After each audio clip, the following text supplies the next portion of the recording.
क्या पढ़ने वाले हम लोग? त्रिकोणमिति। क्या पढ़ने वाले हैं? त्रिकोणमिति। चैप्टर का नाम हो गया त्रिकोणमिति का परिचय। इंग्लिश में क्या कहते हैं इसको?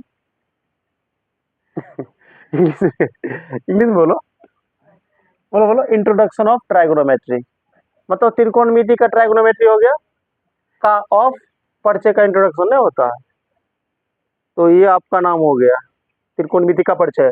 और चैप्टर 8, ये चैप्टर आपको बिहार बोर्ड के लेवल का है, ठीक है, मतलब बहुत भी आया है चैप्टर, बहुत भी आया है। यदि आप इस चैप्टर को पढ़ लिए, मान लीजिए ना आपको और 30 में से आधा नंबर आ जाएगा, तो पढ़ना बहुत जरूरी है। तो सबसे पहले समझेंगे हम लोग त्रिकोणमिति, और इस चैप्टर में किस त्रिभुज के बारे में पढ़ना पड़ेगा।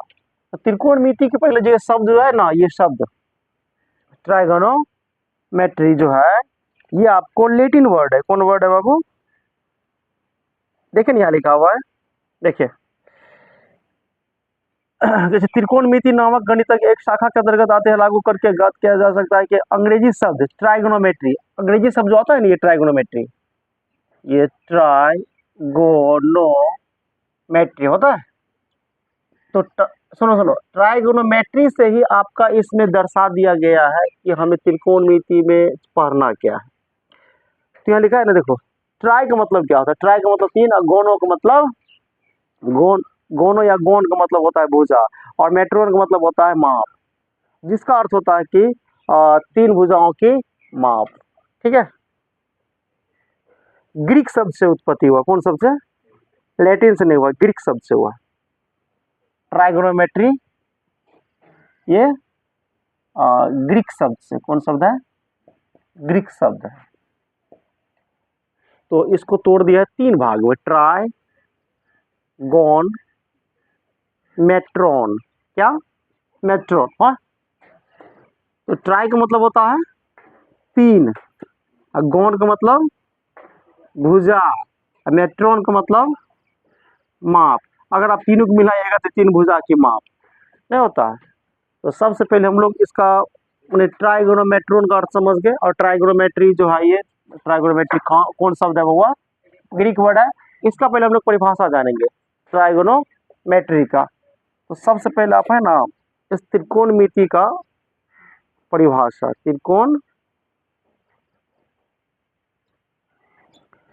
त्रिकोणमिति का परिभाषा लिखेंगे, ठीक है। लिखिए तो परिभाषा। अच्छा,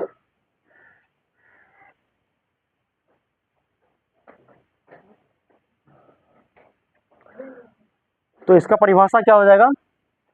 त्रिकोणमिति गणित की वो शाखा है जिसमें कोणों की माप तथा उससे संबंधित समस्याओं का अध्ययन किया जाता है, त्रिकोणमिति कहलाता है।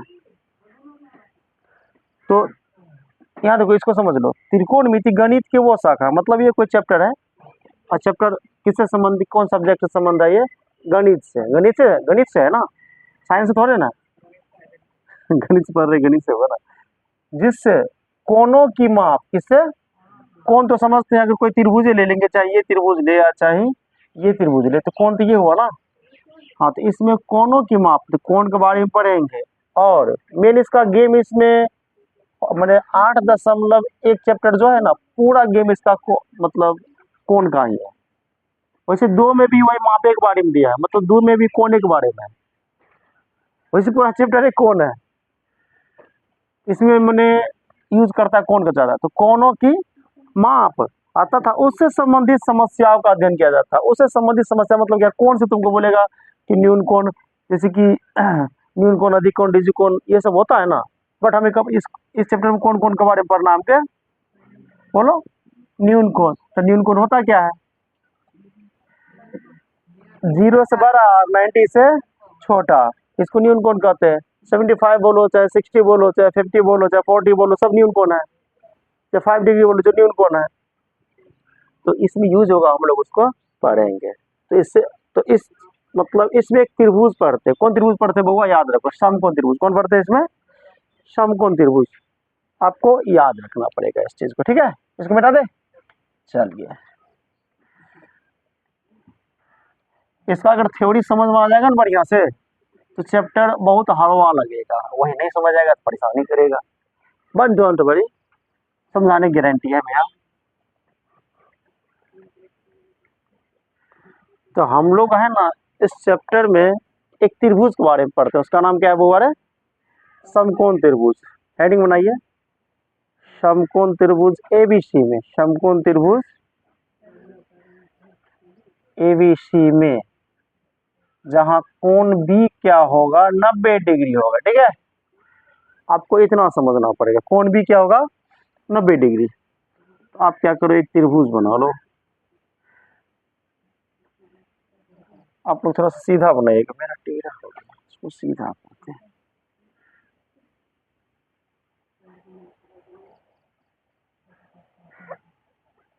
इसका ए, इसका बी, इसका सी कर दो, और ये हो गया आपका 90 डिग्री। हो गया। पहले देखिए, ये समकोण त्रिभुज है, कौन त्रिभुज है, समकोण त्रिभुज है ना।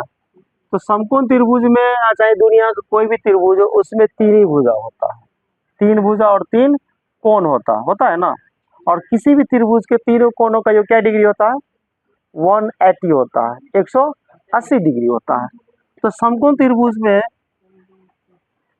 नीचे वाला जो भुजा होता है, ये बीसी हो गया, एक हो गया ए बी, और तीसरा हो गया एसी हो गया। तो नीचे वाला को हम लोग क्या कहते हैं, इसको आधार कहते हैं। क्या कहते हैं वो वर्ड है, आधार, जिसका संकेत क्या होता है, बी होता है। और ये क्या होता है, इसको कहते हैं कर्ण, इसका संकेत एच होता है। और ये होता है क्या, लंब, इसका संकेत पी होता है। चलो पहले देख लेते हैं, इसके बारे में कुछ कुछ लिख लेते हैं। नंबर 1, लंब।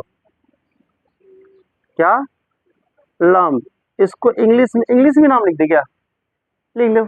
परपेंडिकुलर क्या होता है, पीआर, पेंडी, CULAR, कूलर। इसका संकेत हो गया आपको, परपेंडिकुलर का क्या हो गया आपको संकेत, P।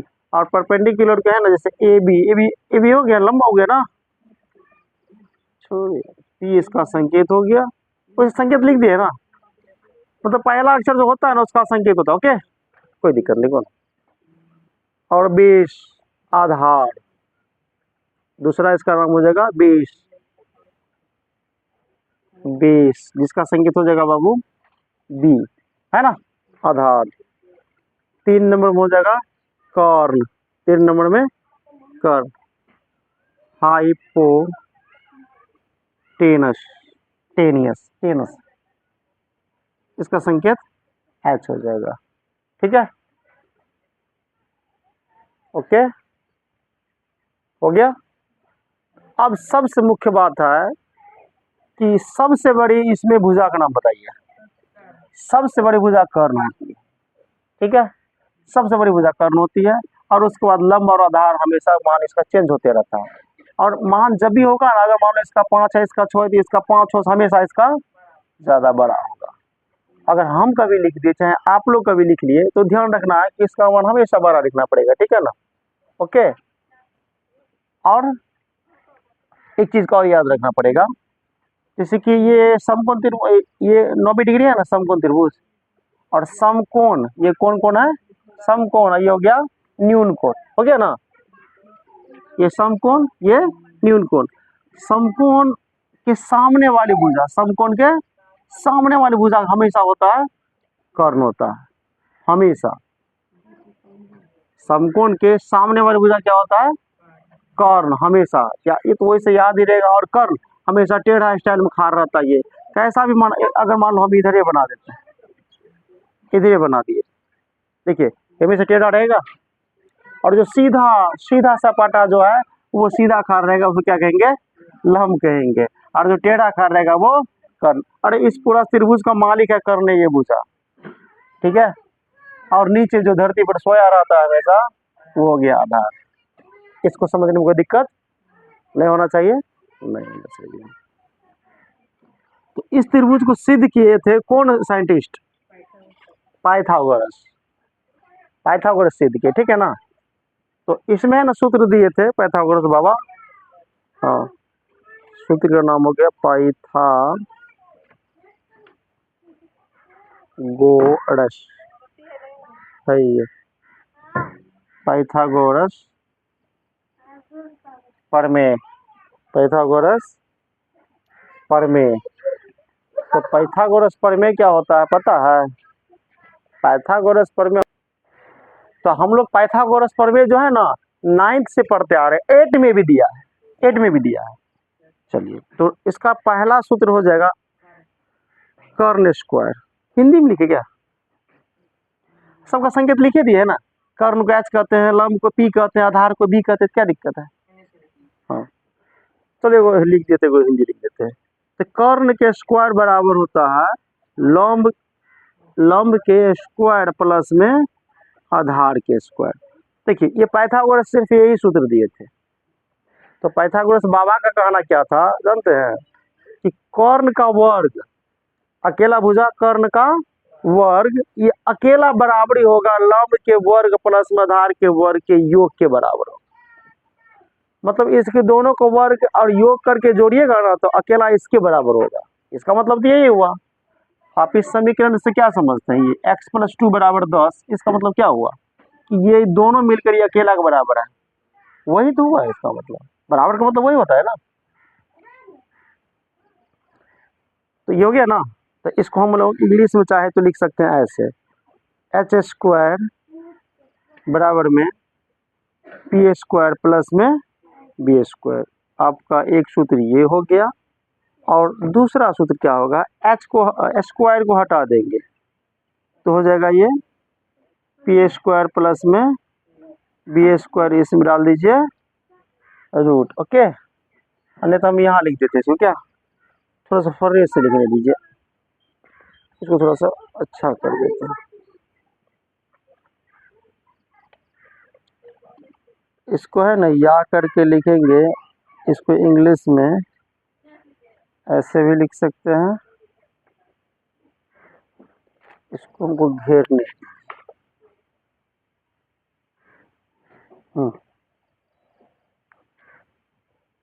इसके बाद हम स्क्वायर जब हटता है ना तो उधर जाकर बन जाता है ये रूट बन जाता है। हो गया कि सूत्र ये भी?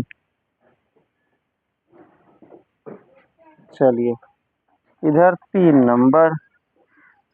आप ध्यान देना पड़ेगा, खाली h² जो है h² प्लस बराबर p² प्लस b², और बाकी बात आप जो भी निकालेंगे p का और b का, इसी में सिर्फ प्लस होता है, बाकी सब में माइनस होता है। इसको एकदम याद करना पड़ेगा।